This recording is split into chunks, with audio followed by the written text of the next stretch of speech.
In the case which bears her name, Friedrichs versus California Teachers Association, she and several other teachers from Orange County claim they're being forced to pay fees to the union for collective bargaining costs against their will, violating their free speech rights.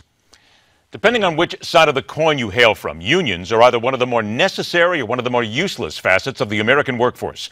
They either truly speak for and protect their members, or they use their power to drive agendas and pollute political campaigns. You take your pick. In this case, we have a public school teacher with strong religious beliefs who would never donate a dime of her own money to pro-life or gun rights groups or specific groups. So she doesn't want her union dues going to those organizations she doesn't believe in. But the union believes they have control of her money and can do with it as they please. One more hitch. She's never been a member of the union in her 35 years of teaching.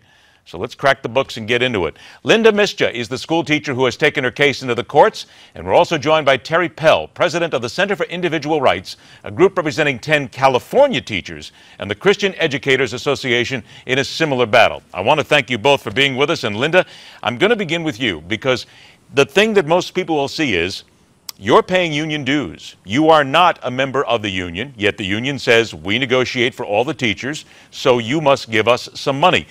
Do you feel right even giving the union the dues in the first place? I have never been a member of the union, and I never will be. I filed a religious objection to the union, but money is still taken out of my paycheck.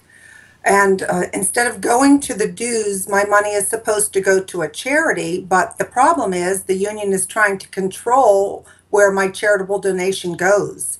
They have rejected 2 of my charity choices for political reasons, so for over 3.5 years now, over $2,000, and it's still being taken out of my paychecks monthly, is stuck in a union account, so I need to be sure that my money is not being used for causes that I do not believe in. Well, let's put it this way so that most people know this, and I have a lot of experience with unions. It doesn't make a difference that you're not a member of the union. Simply put, the union collectively bargains for all the teachers in a certain district, so they're saying, we help you make money, so it doesn't make a difference. You still have to put money in our pocket because we're representing you, correct? That puts it on the right scale. Unfortunately, the answer to that question is the union has put me in that position. I don't have the right to bargain for myself. In previous jobs that I've had, both in the United States and all around the world, I've had the ability to bargain for myself, what I feel is best for me. I don't need someone else to be telling me what is best for me, certainly when I am not in line with the political views of the union. Terry, isn't that the biggest deal here? Because you do have a lot of people who will basically say the same thing. I can work my own contracts. I can get things done. I don't necessarily need the union. It comes down to the union saying, oh, you need us or you won't work. No, that's exactly right. Our clients didn't ask the union to represent everybody. That's something the union asked for. And the fact of the matter is that our clients are perfectly willing to negotiate their own contract on their own. They're good teachers. They're in demand. And they would have no problem, and they're certainly not afraid of negotiating their own contract. This is something the union asked for and it got, and it's not right. The First Amendment does not allow the state to compel individual teachers to support an organization with which they fundamentally disagree.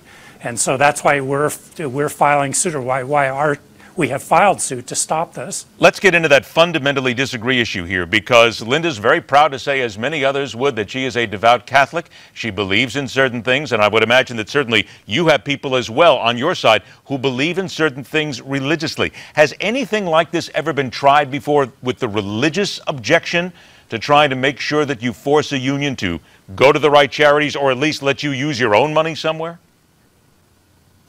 Many states have religious opt-out provisions, but our lawsuit actually goes one step further. We're arguing that the agency fees, the portion of the dues that the union contends are necessary to support collective bargaining, are themselves inherently political. And we don't believe that teachers should, or public employees should be compelled to even pay agency fees. And the reason is this. When a public employees union like a teachers union negotiates for higher salaries or better pension benefits, it's as arguing or negotiating with local political officials over the best use of tax resources. That's an inherently political question. Some teachers agree with the union's efforts to get higher salaries for teachers and devote more tax monies to education.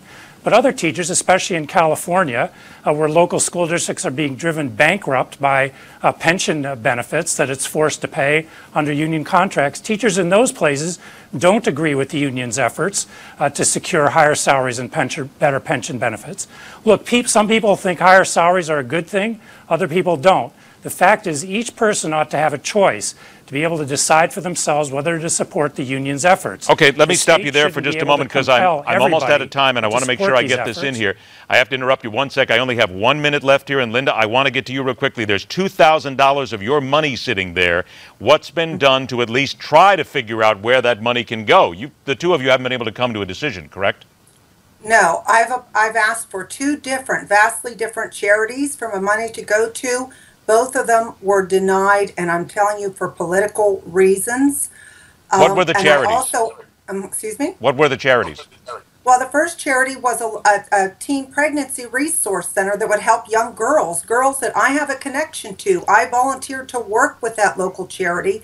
I was turned down. The union offered me, in turn, a pregnancy resource center that offers all options, which would go against the very reason that I was given a religious objection. The second choice, in good faith, I offered the charitable arm of the National Rifle Association, which provides grants. Okay. I have to leave it there. We want to remind everybody the Supreme Court next term will take up this about public sector non-union employees and mandatory dues. So this is just the beginning. Linda, Misja, Terry Pell, I want to thank you both for bringing this to our light. We're going to continue to follow it. I appreciate your time. Coming up next, the Money Master and our daily serving of ouzo. You get it on MidPoint.